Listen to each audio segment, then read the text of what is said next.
Good afternoon 7th class. आज आपकी SST की क्लास है जिसमें हम आपके सिविक्स के lesson 28 government in the states को समझेंगे। ठीक है, पहला आपका आता है federal system in India. The distribution and sharing of power is a crucial feature of the democratic system. क्या कह रहा है कि डेमोक्रेटिक सिस्टम में सबसे जो उसका क्रूशियल फीचर्स है वो क्या है? डिस्ट्रीब्यूशन और sharing of power. This makes the accommodation of different voices, social groups and minorities possible while preventing the concentration of power in the hands of a few individual or group। ठीक है, इसमें क्या होता है? This is make the accommodation of different voices. इसमें क्या होता है? अलग अलग तरह की वॉइसेस होती हैं। ठीक है, सोशल ग्रुप्स होते हैं, माइनॉरिटीज होती हैं। While preventing the concentration of power in the, इसमें क्या होता है कि इसमें बचाया जाता है कि पावर किसी एक हाथ या किसी एक ग्रुप में केंद्रित ना हो जाए। Every government in the world has 3 organs. हर गवर्नमेंट के वर्ल्ड में 3 ऑर्गन्स होते हैं। They are the legislature. एक होता है आपका लेजिस्लेचर, दूसरा होता है आपका एग्जीक्यूटिव और तीसरा होता है आपका judiciary. The state in India remain under the central authority but they are independent in internal affairs. क्या कह रहा है? भारत में जो स्टेट्स हैं वो किसके अंडर में आते हैं? सेंट्रल अथॉरिटी के अंदर में आते हैं, लेकिन वो इंडिपेंडेंट होते हैं अपने आंतरिक मामलों में। This shows federalism in India, जिससे पता चलता है कि भारत में क्या है? फेडरलिज्म है। The union government, the state government and the local self government are the 3 levels of government in India. ठीक है, इंडिया में 3 लेवल की गवर्नमेंट होती है। एक होती है आपकी यूनियन गवर्नमेंट, दूसरी होती है आपकी स्टेट गवर्नमेंट और तीसरी होती है आपकी लोकल या सेल्फ गवर्नमेंट। ठीक है, फिर है स्टेट गवर्नमेंट। इसमें हमें स्टेट गवर्नमेंट के बारे में पढ़ेंगे। India is the 7th largest country in the world. आपको पता है इंडिया जो है वर्ल्ड में 7 लार्जेस्ट कंट्री है। It has 29 states and 7 union territories. इसमें 29 स्टेट्स हैं और 7 यूनियन टेरिटरीज हैं। Each state has its own elected government and the union territories are governed by the union government. ठीक है, हर स्टेट का अपना एक इलेक्टेड गवर्नमेंट होती है और जो आपकी यूनियन टेरिटरीज है वो किसके द्वारा गवर्न की जाती है? आपकी केंद्रीय सरकार के द्वारा। The state government also consist of the legislator. ठीक है, जो आपकी स्टेट गवर्नमेंट होती है उसके भी अपना लेजिस्लेचर होता है, अपनी एग्जीक्यूटिव होती है और जुडिशरी होती है। The governor is the nominal head of the state. जो आपके गवर्नर है वो नॉमिनल हेड होता है स्टेट का। While the real power in the hands of the chief minister. और जो असली शक्ति होती है वो किसके हाथ में होती है? आपके चीफ मिनिस्टर के हाथ में, मुख्यमंत्री के हाथ में। And his council of minister, और उसके मंत्रिमंडल में। Each state legislature has the legislative assembly और द विधानसभा। हर स्टेट की अपनी लेजिस्लेटिव असेंबली होती है और अपनी विधानसभा होती है। एंड द लेजिस्लेटिव काउंसिल और द विधान परिषद। और दूसरा क्या होता है? उसकी लेजिस्लेटिव काउंसिल होती है जिसको कि आप विधान परिषद के नाम से भी जानते हैं। The state judiciary is headed by the high court. और जो राज्य में जो न्याय व्यवस्था होती है वो किसके अंतर्गत आती है? आपके हाई कोर्ट के अंतर्गत आती है। ठीक है, फिर उसके बाद आता है आपका executive at the state level. The same pattern of government exist at the both central and state level in India. ठीक है, क्या बोल रहा है? जो आपका गवर्नमेंट बनाने का जो प्रोसेस है, पैटर्न है, वो सेंटर और स्टेट लेवल पर इंडिया में एक जैसा है। In the previous year we have learn about the local self government. हमने पिछले साल पढ़ा था लोकल सेल्फ गवर्नमेंट के बारे में in the rural and urban area, जो कहाँ पर होती हैं? आपके शहरी और ग्रामीण क्षेत्रों में होती हैं। We will now learn about the state government. अब हम किसके बारे में सीखेंगे? आपकी स्टेट गवर्नमेंट के बारे में। Governor. The governor is the head of the state and he is appointed by the president of India on the advice of the union government. ठीक है, गवर्नर जो क्या होता है वो हेड होता है राज्य का और वो किसके द्वारा अपॉइंट किया जाता है? इंडिया के राष्ट्रपति के द्वारा। और इंडिया के राष्ट्रपति को उसके अपॉइंट करने की एडवाइस कौन देता है? केंद्रीय सरकार। ही also holds office at the pleasure of the president. ठीक है, even though the constitution states that the governor is the head of the state, he is only nominal head। ठीक है, कॉन्स्टिट्यूशन में तो कहा गया है कि गवर्नर जो है वो है हेड है स्टेट का, लेकिन वो सिर्फ नामात्र का हेड होता है। And the real power in exercised by the chief minister and his council of minister. लेकिन जो असली शक्ति होती है उसका इस्तेमाल कौन करता है? आपके मुख्यमंत्री और उसकी मंत्रिमंडल। Qualification of the governor, governor की क्वालिफिकेशन क्या है? The governor must be a citizen of India, ठीक है, वो भारत का नागरिक होना चाहिए। He she must be at least 35 years old, या तो वो ही हो या शी हो, वो 35 ईयर्स ओल्ड का होना चाहिए। Must not hold any office of profit NOR be a member of the parliament और स्टेट लेजिस्लेचर, ठीक है, उसने कोई भी ऑफिस जो है वो प्रॉफिट वाला होल्ड नहीं करना चाहिए, यानी वो किसी भी लाभ के पद पर नहीं होना चाहिए, ना ही वो मेंबर होना चाहिए किसी भी पार्लियामेंट का और स्टेट लेजिस्लेचर का। Must not be the resident of the state of which he she appointed as the governor, ठीक है, और ना ही वो उस राज्य का रहने वाला होना चाहिए जहाँ पर कि वो गवर्नर नियुक्त हो रहा है। फिर उसके बाद आता है आपका powers and the functions of the governor. Governor की क्या पावर है और उसके क्या फंक्शंस है वो बताए गए हैं। It is the governor who invites the leader of the majority party to form the government after the state election. इसमें क्या कहा गया है कि जो आपका राज्यपाल होता है, अगर किसी राज्य के इलेक्शंस होते हैं जिसमें उसको बहुत, जिस पार्टी को उसमें बहुमत मिलता है उस पार्टी के नेता को वो सरकार बनाने के लिए बुलाता है। He appoints the chief minister, council of minister and all other high ranking officials of the state। और वो किसकी नियुक्ति करता है? आपके मुख्यमंत्री की, उसके मंत्रिमंडल की, और जितनी भी हाई रैंकिंग ऑफिशियल्स होते हैं स्टेट के उनकी। द विधानसभा और the state legislature can be dissolve bye the governor. और विधानसभा और स्टेट लेजिस्लेचर को कौन भंग कर सकता है? गवर्नर भंग कर सकता है। Bill pass by the legislator have to be signed by the governor to become a law और एक्ट, ठीक है, और कोई भी बिल जो लेजिस्लेचर ने पास किया है वो उपराष्ट्रपति राज्यपाल के पास आता है साइन करने के लिए, तभी वो कोई कानून बनता है। The president consult the governor to appoint the जज ऑफ द हाई कोर्ट। और जो प्रेसिडेंट होते हैं वो किसको कंसल्ट करते हैं? गवर्नर को कंसल्ट करते हैं अगर उन्हें हाई कोर्ट का जज नियुक्त करना होता है। In case the governor finds the functioning of the state government unconstitutional, he can report it to the president and bring about president rules there। अगर राज्यपाल को ये लगे कि उस राज्य की सरकार ठीक से कार्य नहीं कर रही है, वो असंवैधानिक कार्य कर रही है, तो वो इसकी रिपोर्ट क्या है? राष्ट्रपति से कर सकता है, और राष्ट्रपति वहाँ पर क्या कर सकते हैं? राष्ट्रपति शासन लागू कर सकते हैं। अब आपका आता है चीफ मिनिस्टर यानी कि मुख्यमंत्री। The leader of the party which wins the majority of seats in the state election becomes the chief minister of the state, ठीक है, किसी भी स्टेट में जिस पार्टी ने अगर बहुमत हासिल किया होता है उस पार्टी का जो लीडर होता है वो वहाँ का मुख्यमंत्री बनता है। He is the real head of the state and also the highest dignity of the state, ठीक है, जो असली शक्ति होती है वो किसके हाथ में होती है? मुख्यमंत्री के हाथ में होती है। The chief minister holds power for 5 years. और चीफ मिनिस्टर कितने साल तक की पावर होल्ड करते हैं? 5 ईयर्स तक की, ठीक है। Powers and function of the chief minister. अब चीफ मिनिस्टर की पावर और फंक्शन क्या है उसके बारे में बताया गया है।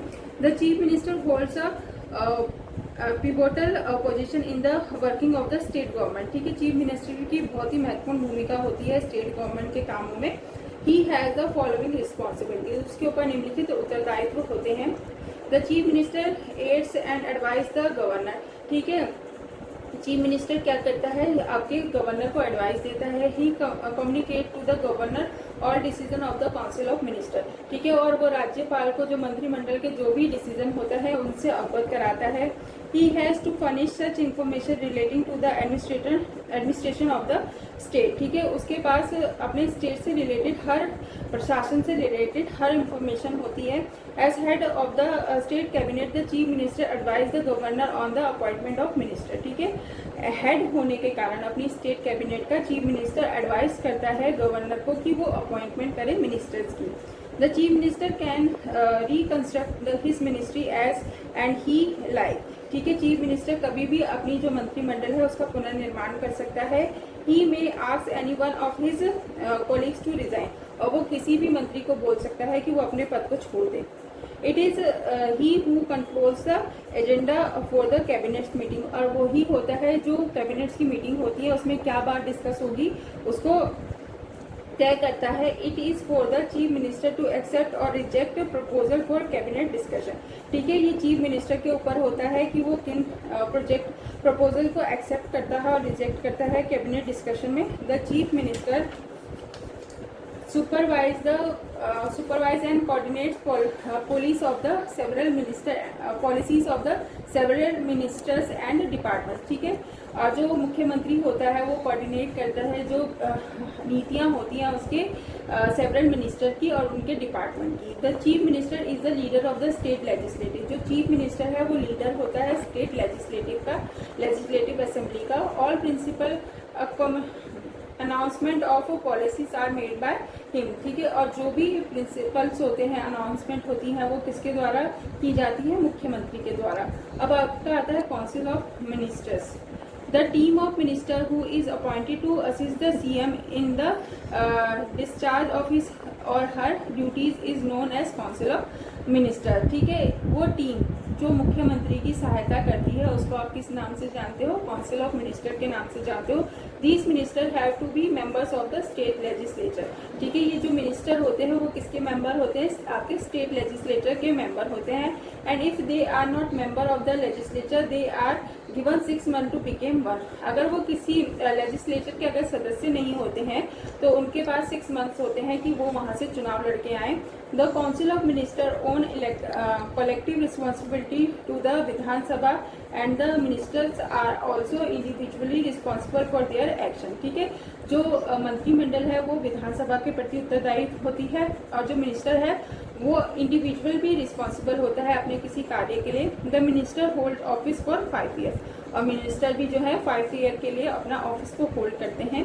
फिर आपका आता है state legislature. The state legislature makes law on the subject which are includes in state list. ठीक है, आपका स्टेट लेजिस्लेचर उनके ऊपर लॉस बना सकता है उन सब्जेक्ट के ऊपर जो आपकी स्टेट लिस्ट में राज्य की सूची में शामिल होते हैं। The state legislature can either have 1 house और 2 हाउस। एक स्टेट लेजिस्लेचर में क्या होते हैं? आपके 1 हाउस हो सकता है या 2 हाउस हो सकते हैं। The former is known as the unicameral legislator and the house is called the legislative assembly और द विधानसभा। जिसको आप किस नाम से जानते हो? लेजिस्लेटिव असेंबली और विधानसभा के नाम से जानते हो। On the other hand state which have 2 house set to have bicameral legislature. ठीक है, और अगर किसी स्टेट में 2 हाउस होते हैं तो उसको हम किस नाम से जानते हैं?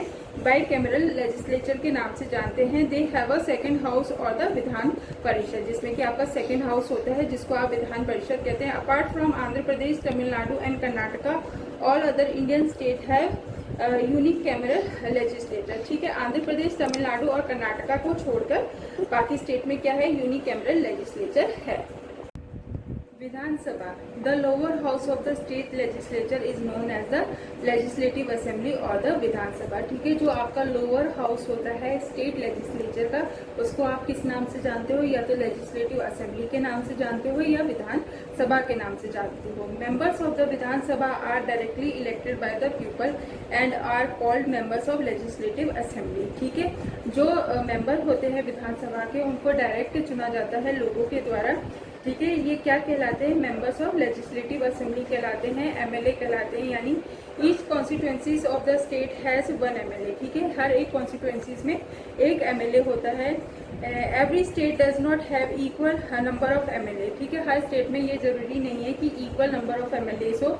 It varies from the state to state depending upon the population of the state. ठीक है, ये स्टेट टू स्टेट पे डिपेंड करता है और वहाँ की पॉपुलेशन पे डिपेंड करता है कि कितने एमएलए हों। According to the constitution of India, the maximum number of members of the Vidhan Sabha should not exceed 500 and the maximum should be not be less than 60। ठीक है, एक विधानसभा के अंदर 500 तक के मंत्री हो सकते हैं और 60 से कम नहीं हो सकते। ठीक है, सबसे 500 से ऊपर नहीं हो सकते और ना 60 से कम हो सकते हैं।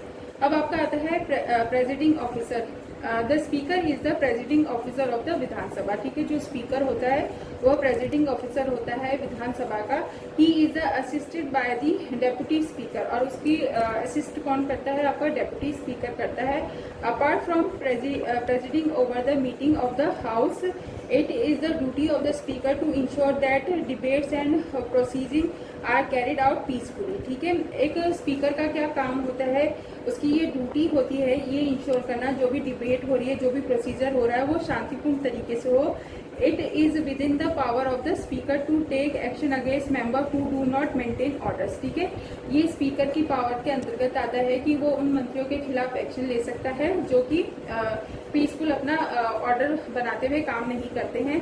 In case of a tie after voting on an issue the speaker can cast his her vote if the speaker is absent. The deputy speaker presides over the house.